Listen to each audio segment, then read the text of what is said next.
നമസ്കാരം.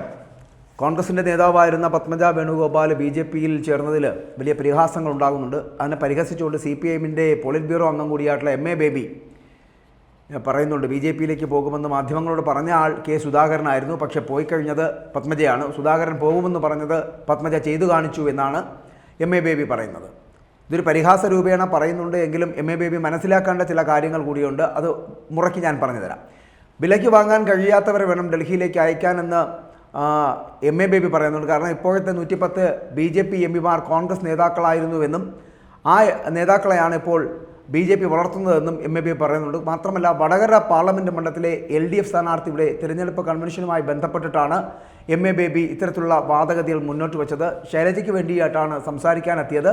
മണിപ്പൂരിൻ്റെ ദുരവസ്ഥയ്ക്ക് കാരണക്കാരനായിട്ടുള്ള BJP മുഖ്യമന്ത്രി നേരത്തെ തന്നെ ഒരു കോൺഗ്രസ്സുകാരനായിരുന്നു, അല്ലെങ്കിൽ കോൺഗ്രസിൻ്റെ നേതാവായിരുന്നു. ആ കോൺഗ്രസിൻ്റെ നേതാവാണ് ഇപ്പോൾ അവിടെ ഭരിക്കുന്നത്. മാത്രമല്ല, അസമിലെ BJP മുഖ്യമന്ത്രി മുൻ കോൺഗ്രസ് നേതാവായിരുന്നു. കോൺഗ്രസ്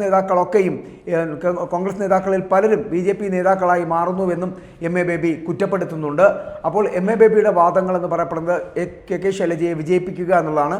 പത്മജയെ BJP സ്വന്തം പാളയത്തിലേക്ക് കൊണ്ടുപോകുന്നുവെന്ന് പറഞ്ഞ MA ബേബി ആദർശധീരനായിട്ടുള്ള AK ആൻ്റണിയുടെ മകൻ അനിൽ ആൻ്റണിയെക്കുറിച്ചും BJPയുടെ സ്ഥാനാർത്ഥി ആയി മാറിയതിനെക്കുറിച്ചും MA ബേബി ചൂണ്ടിക്കാണിക്കുന്നുണ്ട്. ഇതുപോലെ നാളത്തെ ഒരു ദിവസം ഈ കോൺഗ്രസിനുള്ളിലുള്ള പല നേതാക്കളും താമര ചിഹ്നത്തിൽ മത്സരിക്കുന്നതും അല്ലെങ്കിൽ BJPയുടെ കൊടി പിടിച്ച് നടക്കുന്നതും കാണേണ്ടി വരുന്ന ഗതികളിലേക്ക് കോൺഗ്രസ് എന്ന് പറയപ്പെടുന്ന പ്രസ്ഥാനം തരംതാണു പോകുമെന്നൊക്കെ MA ബേബി പറയുന്നുണ്ട്. പക്ഷേ ഞാൻ MA ബേബിയോട് പറയാൻ ആഗ്രഹിക്കുന്ന ഒരു കാര്യം, താങ്കൾ മനസ്സിലാക്കിയിരിക്കുക, താങ്കളോടൊപ്പമുള്ള അല്ലെങ്കിൽ താങ്കളുടെ പാർട്ടിയിൽ ഇന്ന് താങ്കളുടെ കൂടെ നിന്നുകൊണ്ട് ഇൻകുലാബ് സിന്ദാബ് വിളിക്കുന്ന, വിപ്ലവം വിജയിക്കട്ടെ എന്ന് പറഞ്ഞു നിൽക്കുന്ന പല കമ്മ്യൂണിസ്റ്റ് നേതാക്കന്മാരുടെ മനസ്സിലും താമര ഒരു മോഹമായി നിൽക്കുന്നു എന്നുള്ള കാര്യം താങ്കൾ മറന്നു പോകരുത്.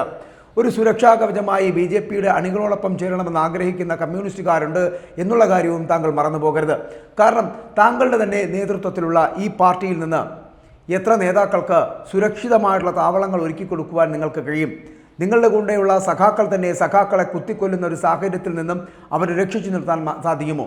ഇവിടെ ഇടുക്കി പോലുള്ള ഒരു മണ്ഡലത്തിൽ നിന്ന് ഞാൻ ആദ്യം സൂചിപ്പിക്കുന്നത് പോലെ ചില സ്ഥാനാർത്ഥികൾ മാറി, അല്ലെങ്കിൽ ചില പേരുകൾ മാറി, ചില നേതാക്കൾ മാറി മറ്റ് പാർട്ടികളിലേക്ക് പോകുന്ന ഒരു സാഹചര്യം ഉണ്ടാകുന്നത് എന്തുകൊണ്ടാണ് എന്നെങ്കിലും MA ബേബിയെ പോലുള്ള വലിയ ജ്ഞാനികൾ മനസ്സിലാക്കേണ്ടതുണ്ട്. കാരണം MA ബേബി മനസ്സിലാക്കാത്ത നാടൊന്നുമല്ലല്ലോ ഈ ഇടുക്കി എന്ന് പറയപ്പെടുന്നത്.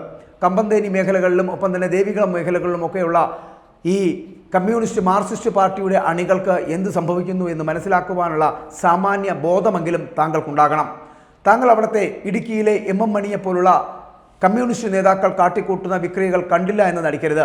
അവരെ ഭയന്നുകൊണ്ടാണ് പല നേതാക്കളും, മുൻ MLA അടക്കം, നിങ്ങളുടെ പാർട്ടിയുടെ മുൻ MLA അടക്കം, 3 പ്രാവശ്യത്തോളം MLA ആയിരുന്ന MLA അടക്കം ആ പാർട്ടി വിടാൻ ഒരുങ്ങുന്നു എന്നുള്ള സത്യം നിങ്ങൾ തിരിച്ചറിയുക.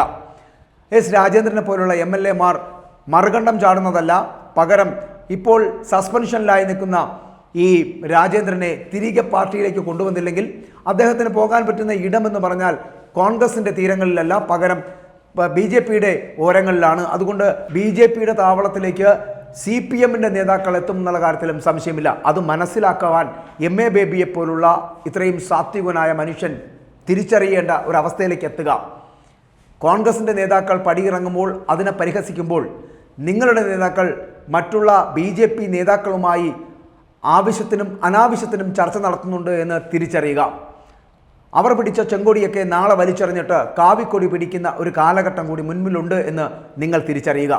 അതുകൊണ്ട് എല്ലാ കാലവും കോൺഗ്രസ് നേതാക്കൾ മാത്രമാണ് BJPയിലേക്ക് പോകുന്നത് എന്ന് ചിന്തിക്കരുത്. നാളെ നിങ്ങളുടെ ഈ CPMകാർ, അതായത് കമ്മ്യൂണിസ്റ്റ് മാർക്സിസ്റ്റ് പാർട്ടിയിലുള്ള നേതാക്കളടക്കം, എല്ലാ സഖാക്കളും എന്ന് ഞാൻ പറയുന്നില്ല, സഖാക്കളിൽ വലിയ നേതാക്കളായും MPമാരും MLAമാരും ഒക്കെ ആയിരുന്ന പലരും നാളെ ഈ കോൺഗ്രസിലെ നേതാക്കളെ പോലെ തന്നെ മറുകണ്ഠം ചാടി BJPയുടെ താമര ചിഹ്നത്തിൽ മത്സരിക്കുകയോ അല്ലെങ്കിൽ അവരുടെ കൊടി പിടിച്ചുകൊണ്ട് മുന്നോട്ട് പോകുന്നതോ MA ബേബിയെ പോലുള്ളവർ കാണേണ്ടി വരും എന്നുകൂടി പറയട്ടെ.